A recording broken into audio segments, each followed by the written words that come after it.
Hey guys, how's it going? Welcome back, of course, to the Time Bomb channel. I hope all is good in your part of the world. Today we are looking at a Mondaine, a first for the channel. This is the MS, so let me just get out there to read that out, make sure I get it right. This is the MS, it's one of those silly codes. MS14112RB, or more affectionately known as the Essence. I think out of the box you can see it's a fun watch that is as legible as Big Ben at 500 meters, but I think it comes with a few technical hitches that, with them pushing the Swiss made or the Swiss branding, I think they could spend a little bit more money on improving some of these things. Huge, let me zoom in there as I'm speaking, so huge thanks to my buddy over at Ristopia. He's got a Mondaine, and it kind of piqued my curiosity about the brand. I've not bought one previously, as they can be a little bit spendy, and the pricing is also a little bit up and down, and that's why I found this one at a decent discount. And again, I think it's just so clean and ultra legible that I thought definitely going to have a look at this. The Swiss station clock is the background to their design ethos, and I kind of like that the brand has aligned themselves with railway clocks. It's a tickingly good link, and more on that later. I did read when researching the brand that Mondaine own Luminox or vice versa. Do let me know if you guys know any more about that. Case package then comes in at 41 mils across and a smidgen extra then for your crown here. North to south, this 41 miller is 49 mils north to south. Note that different case sizes again are going to affect that, and they do quite a lot of case size variants. And as you can see here, it's very slim at just 8 mils deep. You've got mineral crystal up top, and so it weighs, it's super light as well. It's only 35 grams, so yeah, not much more than your average F91 Casio. The lugs then are 20 mils, and whilst there is an attempt to drop the lugs there, I think it's it's one of those where they've got a little bit of an angle, but it doesn't come anywhere near coming below the case bottom, so they kind of they don't really function very much. Buzzing away inside, then we have a quartz Ronda quartz 513RL, and connected to that movement, let me just zoom in a fraction here. Connected to that movement, we have this little crown. So yeah, nice that they've signed it with the M or the W, whichever way around you're looking at it. But then as you look a little closer, you can see it's completely smooth, and round the back there isn't really even anywhere to get your fingernail in. So it's super fiddly to remove, to release it, and then when you're trying to move it, because it's completely smooth, if it's a warm day, your hands are slipping all over the place. I don't mind the fact that it's small, but put a teeny bit of knurling on there, so it's much easier for people to get hold of. Sadly, the website then describes these watches as vegan classics. Now, I don't know about you guys, but to me, I'm pretty sure that this is a wristwatch and not a bean burger. I don't see the necessity in calling it a vegan classic. Yes, I like the creativity with the creation of the strap, for example, castor oil, and what have you, and I love that sustainability aspect about it, but it is still a wristwatch. Please don't vegan me.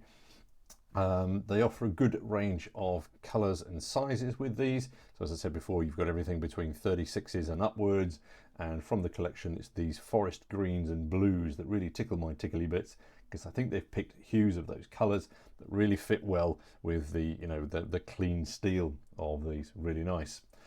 Coming back to what I was referencing earlier, not featured in this particular watch, but in some of theirs, is for the train spotters, and that is the stop to go complication, which is a nod to the fascinating function on Swiss railway clocks, which allows for synchronization across all Swiss railway clocks and align them then to a master clock.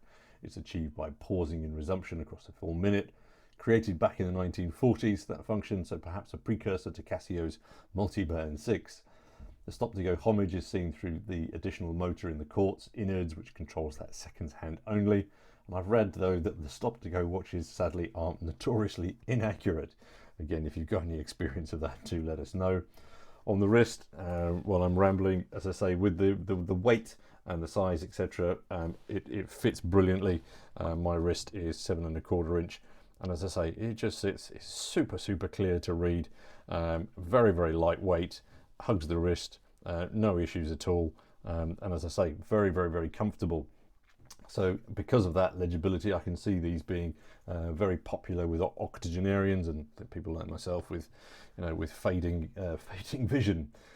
And I think as well, looking at the design, whilst it's quite modern, fresh and minimalist, to me it also comes across as slightly retro or nostalgic, reminding me oddly of 1960s TVs for some reason. But anyway, you can unpick my insanity. Coming back to the dial, again, the only quibble perhaps that I would have is that maybe they could have differentiated the hour marker at the 12 with a double Twix, maybe, just to give it something different. But again, perhaps they're paying homage to that railway clock that doesn't have that, so they've kept it as true as possible. Note as well that the hands perhaps on initial glance look to be blocky. In fact, they're not. Let me just zoom in there to get my fingers out of the way. They are slightly tapered, which I think is a nice touch, as I say, just narrowing down towards the ends. And as you can see here, the other aspect that I like is that pretty much the seconds, the minute hand there kind of blocks out all of the spacing then as well between the minute markers. Again, just nice little touches. The reverse lollipop, yes, okay, it's a little bit odd. It's fun and it's very clear to see, but sadly, as you can see, it goes nowhere near the seconds markers, except for the minute markers. It's a slight irony considering the accuracy and precision aspect of the watch that they're pushing for. But again, maybe because it's such a copy of the train clock, that maybe minutes are more relevant to railways than seconds, and perhaps we should ask the commuters on the 804 to Paddington if that is indeed the case. Coming on to loom and infill, there is loom on the hands only, not on the hour markers. However, as you can see, it's utter pants. If you look closely, you can see how poorly the minute hand is filled in with loom. Really disappointing. These watches retail at £200, and for that price I want my loom to work. Let me just clean the dial, there's a speck of dust on there. He says putting another one on. Okay, what else did I want to say? So yeah, the case body and the case lines, I think, super clean, very smooth. It's made of something similar to the Moon Swatch in that it's 2 spoons of castor oil and then a sprinkling of glass fibre. So very light and probably fairly a bit more robust, I think, with the glass fibre than the actual Moon Swatches themselves. Note the bezel isn't really a bezel itself, it's more of a lip, but I like it again because it allows the dial a greater share of the light. It doesn't obscure it in any way. So as I say, some really nice touches on these. I also think that they're going to be a little bit of a strap monster. Obviously this one on the rubber, I think with the silvers, the stainless steel cases of these, easy to mix up with mesh or leather to dress them up as needed.